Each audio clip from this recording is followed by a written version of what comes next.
Hello and welcome to An Image is Worth 1,000 Words. My name is Rob, and don't forget to check out the rest of my blog posts on my website at robhextall.com.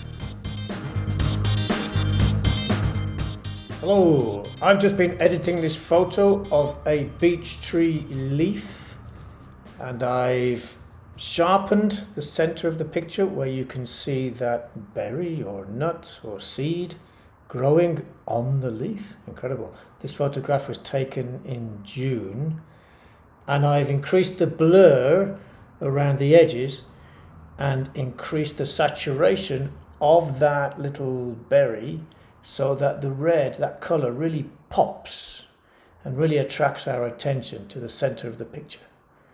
I think it looks quite nice like that, okay? I'm quite happy. Oh, hello. God, it's Bernie Sanders. Bernie Sanders pops up everywhere in my photographs. He seems to have some kind of superpower. I mean, look, there's even shadow there, so it must be a real photograph. It must be him. It's not fake. No, of course not. And before we move on to the question and this week's article, here are a few pics from the king of photo manipulation, James Fidman.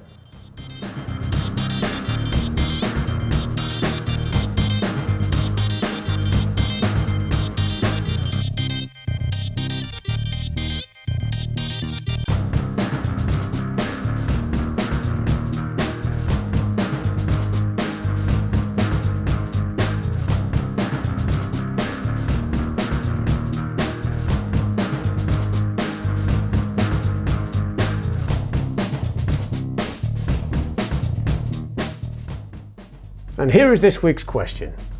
When does editing a photo become manipulation?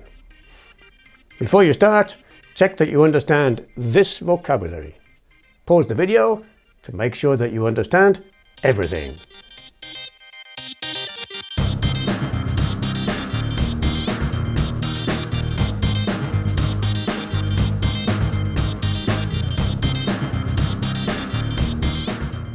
This week's image is a mix of two photos, one taken by me on one of my weekly walks and the other shot by the photojournalist Brendan Smiolowski.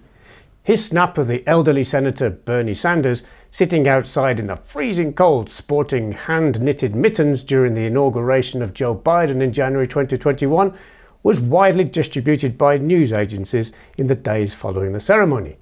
But when somebody stripped away the background and shared the PNG file online, it became a viral sensation, appearing in memes and merchandising all over the planet. The image I created for this article is an example of both editing and manipulation. I edited the original photo of a leaf on a beech tree on my iPad using the popular app Snapseed. Firstly, I cropped the image before removing some blemishes that had appeared because of dust particles on my sensor. I then sharpened the image and added an effect that increased the focus in the center while blurring the rest of the picture. After that, I increased the saturation of the whole image a little and applied the brush tool to the small berry that was growing on the leaf to give it even more color and make it pop. Finally, I added a vignette that darkened the edges to draw even more attention to the more brightly lit center. All this editing is standard practice, and it is how photographers achieve those dramatic, attention-grabbing photos that we all admire.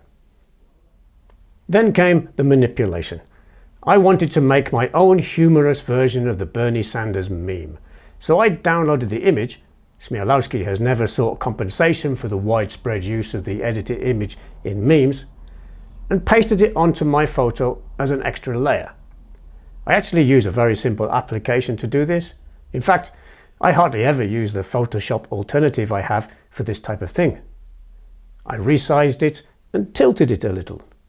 The final touch, after exporting the image, was to open it up in Snapseed again and use the exposure brush to add some shadow that would have been cast by Bernie's chair and body, and a little extra light on his left arm and shoulder.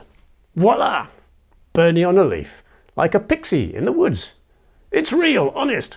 Look at the shadow and light. All this is harmless fun, but when does image editing become manipulation, and what damage can it do? Kate Middleton, the Princess of Wales, is currently in the news after admitting on Instagram that she had edited a picture of her family that was posted to celebrate Mother's Day. Conspiracy theorists had a field day, and it led to all sorts of speculation about the princess's health. Let's look at some other examples.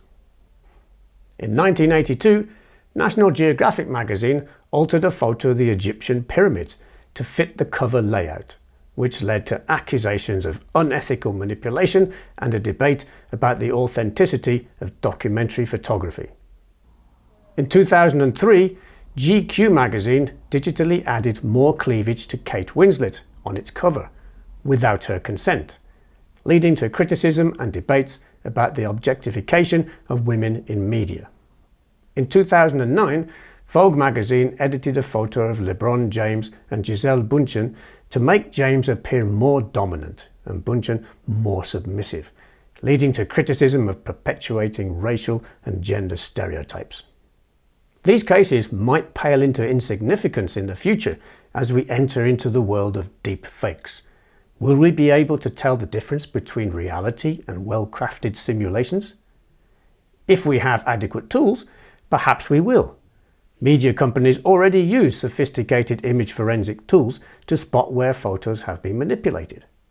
Let's hope that they will be sufficient to not only protect individuals' reputations and privacy, but also to avoid increased political agitation and unnecessary conflict and war.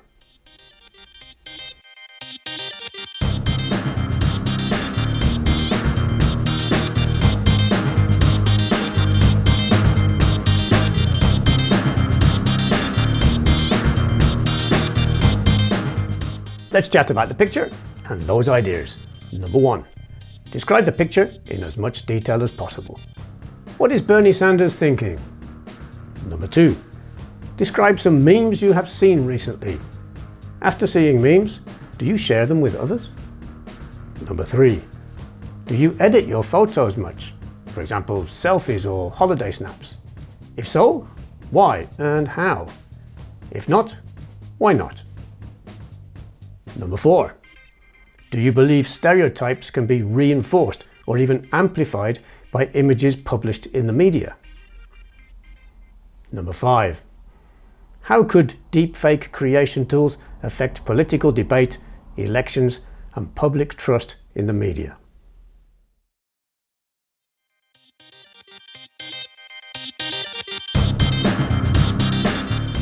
And here's a quick activity for you. Choose a photo you have taken recently that you don't think is very good or is unflattering. Think about how you would like to improve it. Try to make those changes and describe the process. Thank you for watching. I hope this was useful. Have a great day, a great week, and an absolutely fabulous weekend. Bye! I really need to sell 1 or 2 of these lenses. I have way too many.